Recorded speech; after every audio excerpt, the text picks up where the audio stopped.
The alien princess, hid among humans for 10 years, then her past returned. The bookshop smelled the way it always smelled in autumn. Paper.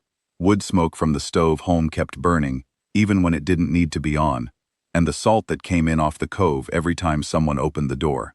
I had been the one to open it that morning. I had been the one to open it almost every morning for 10 years. The bell over the door was a real bell, brass, on a leather strap. Holm had bought it at an estate sale the second year I lived above the shop, and he had put it up himself on a wet Sunday, standing on the counter in his socks, holding nails in his mouth. He was 61 now. I was 33 by their reckoning. By mine I was something else, but I had stopped doing that arithmetic a long time ago. My name in the town was Resh, just Resh. On the tax forms Holm filed for the shop I was Resh Garrity, because that had been the easiest way to handle the paperwork the year he hired me on as something more than the woman who slept in the room above the storeroom. The town assumed we were married in a quiet way that had never involved a courthouse. We never corrected them. After a while, it stopped being a lie and started being something true I did not have a clean word for. The first customer that morning was Mrs. Aron, who came in every Tuesday for the local paper and a peppermint from the jar by the till. She paid in coins. She always paid in coins. "Cold one coming," she said. "It is," I said. "You should make Holm fix that storm window in the back." "I'll tell him." "Tell him today, Resh. The wind tonight, mark me." I marked her. She left. The bell rang. I watched her cross the green toward the bakery with her shopping bag, and I did not feel the thing I felt later in the day, until later in the day. Holm came down at 9. He always came down at 9. He had a routine that had hardened around him the way bark hardens around a tree, and I had grown into the shape of it the way a vine grows into a trellis. He poured coffee from the pot I had already made. He stood by the front window with his back to me and looked at the cove for 1 full minute, every morning, like a man checking that the sea was still there. Then he turned and said, "Good morning, Resh," and I said, "Good morning, Holm," and we began the day. I want to tell you what kind of man he was. Not because the story turns on him, though it does, but because for 10 years I had been a woman with only one person in her life, and I had spent a long time learning him the way another person might learn a language, slowly and with attention, and I do not want him to be only a shape in this account. He was a widower. His wife had died of a long illness 6 years before I arrived. He had run the shop with her, and he ran the shop without her, and the difference between those two facts was a quietness in him that never lifted. He read at night. He cooked plainly. He did not ask questions he had decided not to ask. The first night I had slept in the room above the storeroom, wearing his dead wife's robe, because mine had been ruined in the rain and the sea, he had stood in the doorway with a cup of tea and said, "You don't have to tell me anything. You don't ever have to tell me anything. The room is yours as long as you want it." And then he had closed the door and gone downstairs. And I had cried for the first time in 3 weeks, silently, into a pillow that smelled like a woman I had never met. He had never asked. In 10 years he had never asked. He had seen me flinch at certain frequencies of engine noise and not asked. He had seen me stand absolutely still the first time a low-flying coastal patrol had crossed the cove and not asked. He had seen me, once, in the second year, when I was sick with a fever, slip into a language that was not any human language and speak to someone who was not in the room, and he had brought me water and a cold cloth and not asked. I had loved him for a long time before I had a word for it. By the 10th year I had the word. I had not said it aloud. I do not know if I ever would have, if the bell over the door had not rung that afternoon at 3:20, and the man who came in had not been who he was. I was shelving the back wall when he came in. I heard the bell. I heard Holmes' voice from the till saying, "Afternoon, take your time," the way he said it to everyone, and I heard the floorboards. I did not turn around for a long moment. A person's walk is one of the hardest things to disguise. I had spent 10 years walking like a woman who worked in a bookshop and lived above it, and even I, who knew, could not always feel the shape of my old walk underneath the new one. But the man who had come in walked like a man who had been trained at the Vethrul Court Academy between the ages of 8 and 15. The hips do not move. The weight stays centered. The footfall is silent on the heel and silent on the toe. You can only do it if someone has stood behind you with a stick for 7 years. I knew that walk because I had been taught to walk like that, in the same building, by some of the same instructors, between the ages of 8 and 15. I turned around slowly. I had a book in my hand. I held on to it. He was at the front of the shop, near the new arrivals table, with his back to me. He was tall. He was wearing a dark wool coat that he had bought somewhere on the coast in the last 3 days, because the cuffs still had the cardboard tag creases at the wrist. Under it he wore a soft gray shirt, of a weave that I had not seen for a decade. His hair was dark and clipped short, and there was a thin, pale scar that ran from below his left ear down into the collar of the shirt. He did not look at me. He picked up a book. It was a hardback about lighthouses, I remembered later, and he opened it to the middle page, and he stood reading it for perhaps 4 minutes. He did not buy it. He put it back. He looked once around the shop, the way a man looks for an exit when he has already memorized the exits. He did not look at me. The bell rang. He was gone. I stood in the back of the shop with the book still in my hand. I could hear my own breathing. I could hear Holm at the till counting the float for the afternoon. I could hear the sea. I put the book on the shelf, the wrong shelf. I noticed I had put it on the wrong shelf and I did not move it. "Resh?" Holm called. "I'm going to walk out to the point," I said. "Half an hour." "Bring a coat. The wind." "I'll bring a coat." I brought a coat. I went out the back so I would not have to pass the front window. I walked along the cove path to the point, where the path becomes rock and the rock becomes the sea, and I sat on the flat stone where I had sat in my first week in the town, when I had still believed someone would come for me within the year, and I watched the water. I want to tell you who I had been before the bookshop. Not all of it. Some of it. My name is Irisha Veshmerith. I was, the third daughter of the Merith line, which has held the south continent of Vethril for 11 generations. I was 19 years old when the regency went wrong. My uncle Austrin had been my father's brother and my father's friend, and on the morning he had my father killed, he wept in the corridor outside the council chamber, and I watched him weep, and I understood for the first time that a person can mean 2 things at once with their whole body, and still do only one of them. My older sister Tomaris was the heir. She was 24. Brilliant, hard, and she had been preparing for the throne since she was 6. She lasted 4 days. She came into my room on the 4th night, and she was not crying. She was very calm. She had a small bag. She had a forged transit chip. She had a name, Holm Garrity, used bookshop, and coastal town on the eastern seaboard of the country called, and the country, and she had paid him already, she said, through a chain of intermediaries that would not survive past her own death, which she was expecting, she said calmly, within the week. "You go," she said. "You stay alive. One of us has to stay alive. If you come back too early, they will kill you. If you come back too late, there will be no one to come back to. You will know." "How will I know?" "You will know." I did not know. For 10 years I did not know. I left that night.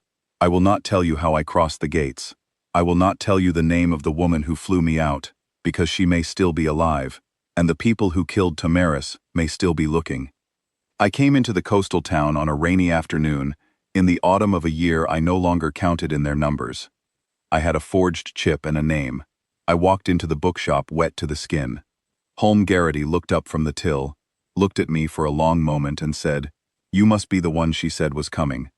And then he closed the shop early, and made me soup, and gave me his dead wife's robe, and the room above the storeroom, and he did not ask. I had assumed, the first year, that someone would arrive within months, either to kill me, or to bring me home. The second year, I assumed within a year. By the 5th year I had stopped assuming. By the 7th year I had begun to live. By the 10th year, I had a man whose breathing I knew in the dark, a shop whose stock I had reorganized 3 times, a woman in the town named Mrs. Aaron, who paid me in coins and called me Resh, and a life. I sat on the rock at the point, and I watched the sea, and I understood that the life was over. I did not know yet whether I was going to die that night or be carried home in honor, but I knew that what the man in the dark wool coat had come to do was end the life I had built in the bookshop, and that he would succeed at it, whichever way it went. I went back to the shop. Holm was at the stove warming a pan. He looked at me when I came in the back door and he said, "You went pale this afternoon." I did. "Are you sick?" "No." He waited. "Home," I said. "I think tomorrow I might need to tell you something I have not told you."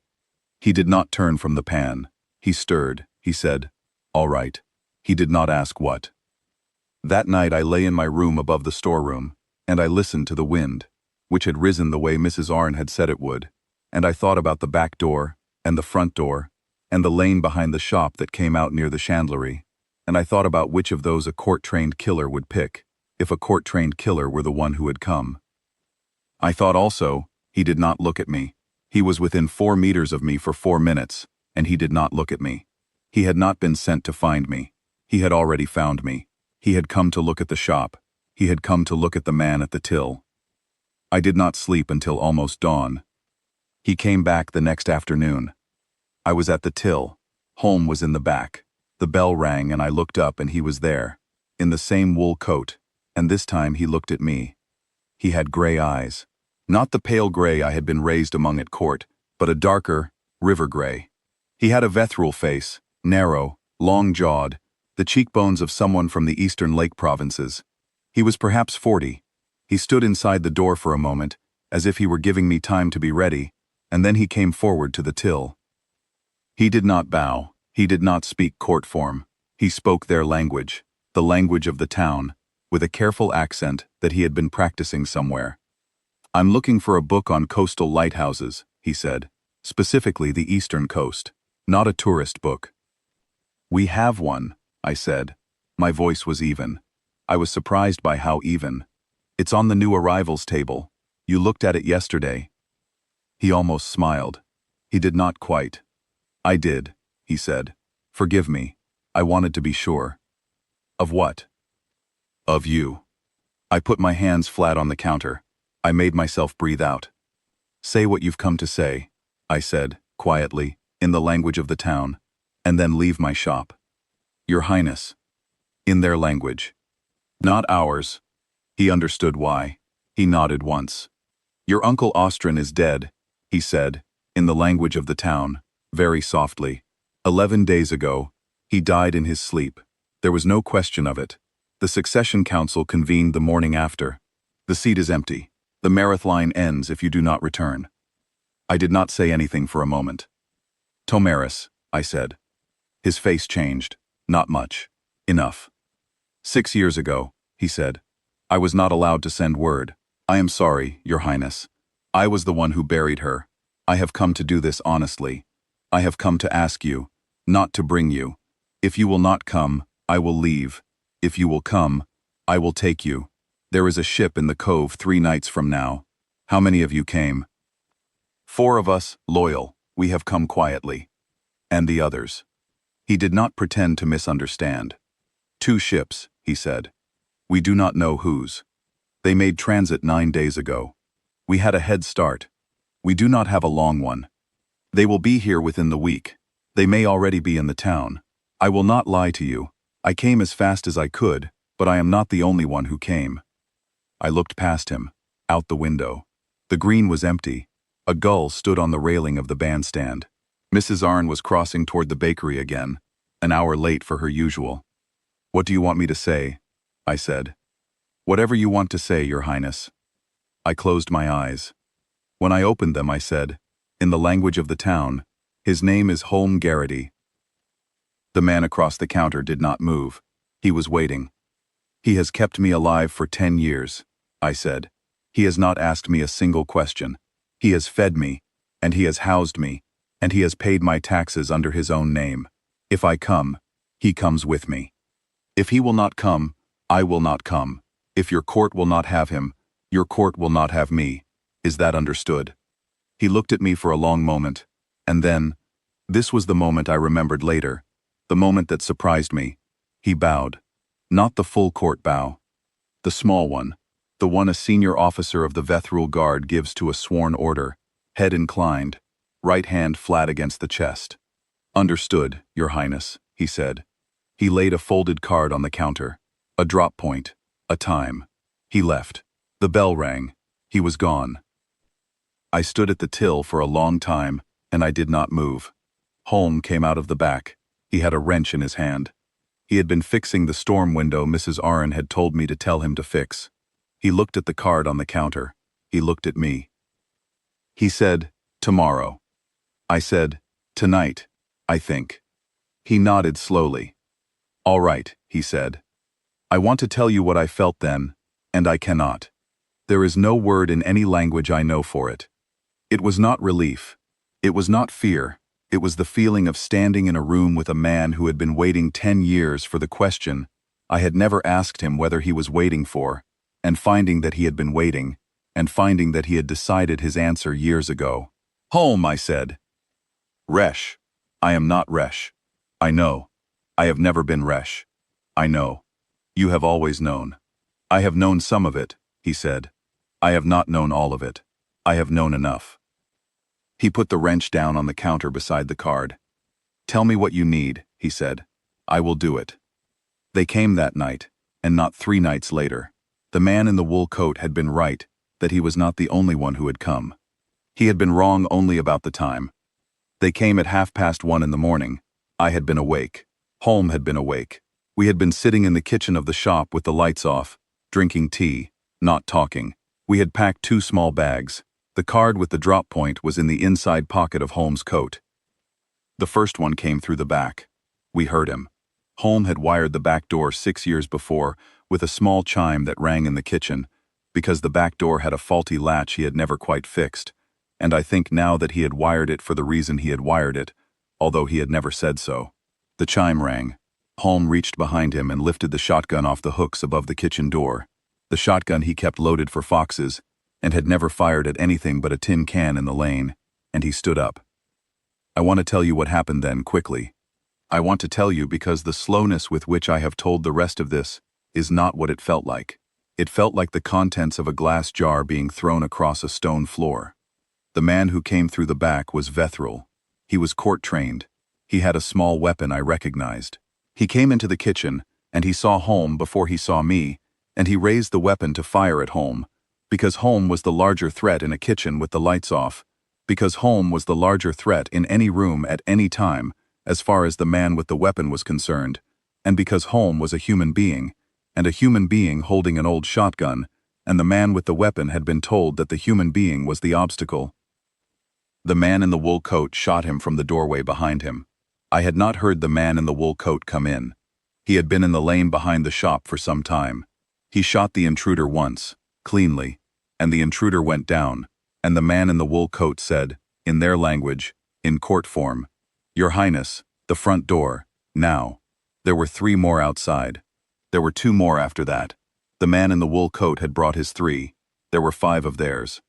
The fight in the front of the shop lasted perhaps 90 seconds, and I will not describe it, because I was on the stairs with Holm behind me, and Holm had the shotgun, and I had a kitchen knife, and we did not fire, and we did not strike, and we did not need to. The man in the wool coat and his 3 lost one of theirs and killed all 5. When it was over, the bookshop was not the bookshop anymore. The front window was gone. 2 of the shelves I had reorganized 3 times were down. Mrs. Arn's peppermint jar was on the floor in pieces. The new arrivals table had a crack down the middle. The man in the wool coat came up the stairs.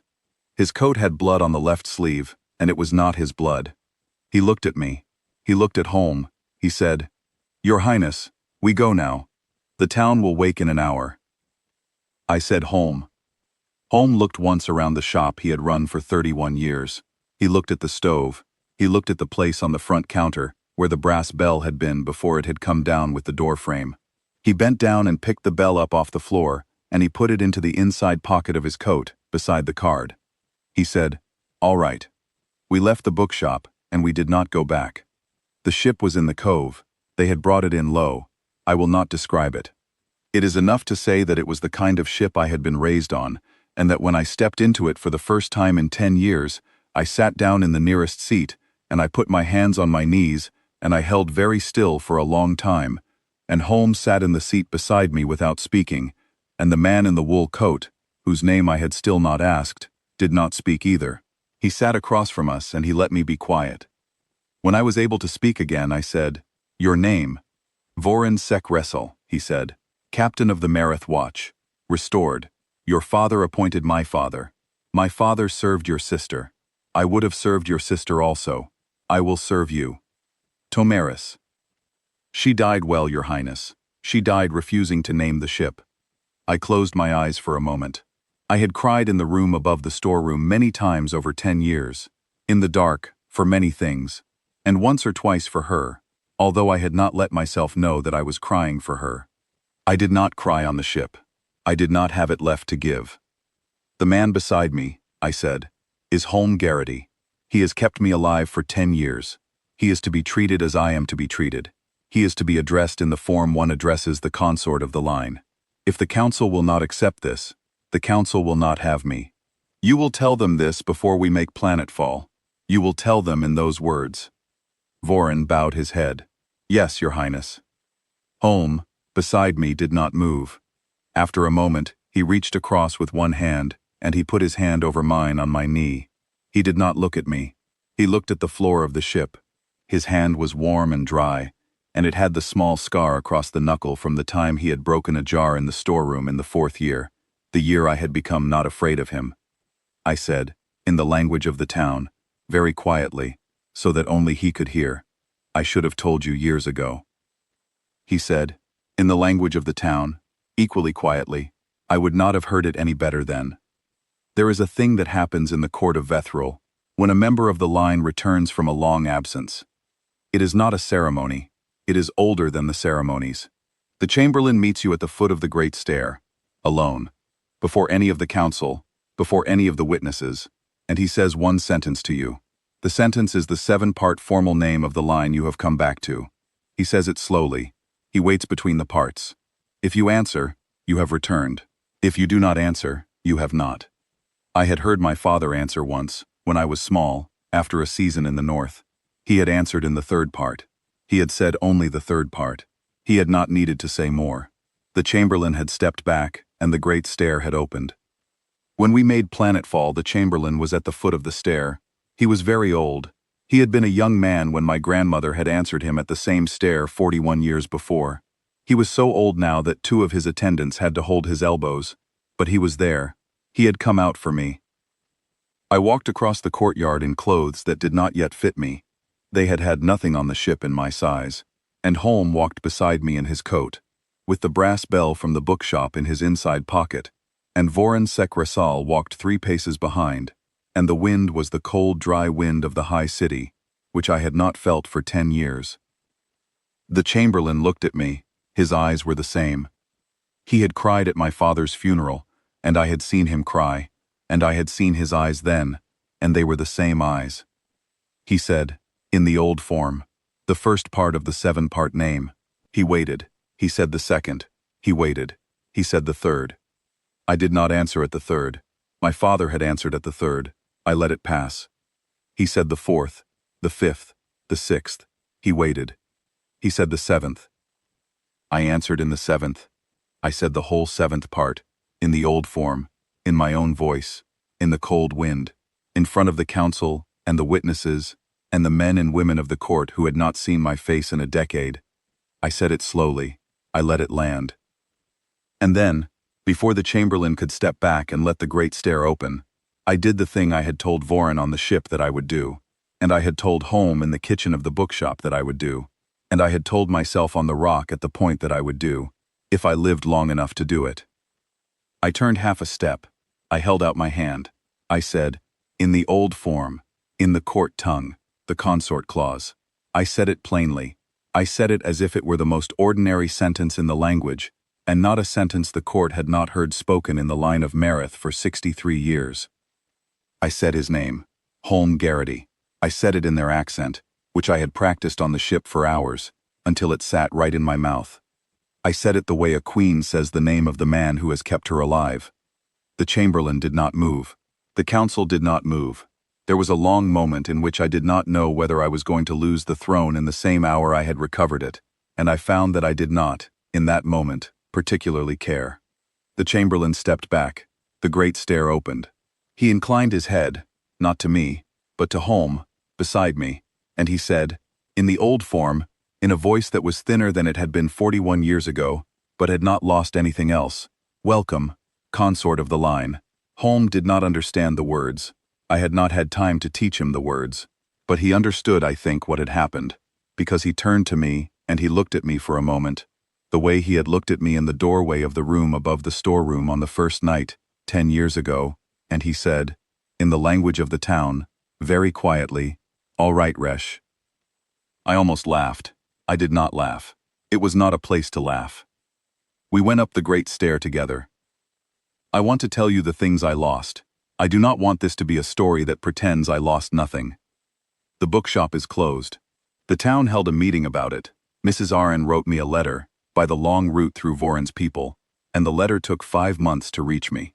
She had written, "We thought you might come back. We have not given up that you might come back." I have not written to her. I do not know yet what I would say. Tomaris is 6 years dead. I did not know for 6 years. I went to her grave on the second day of my return. They had given her a small one, in the regent's time, because Austrian had not dared to give her nothing, and had not been willing to give her what she was owed. We have moved her now. She lies under the limestone with our father.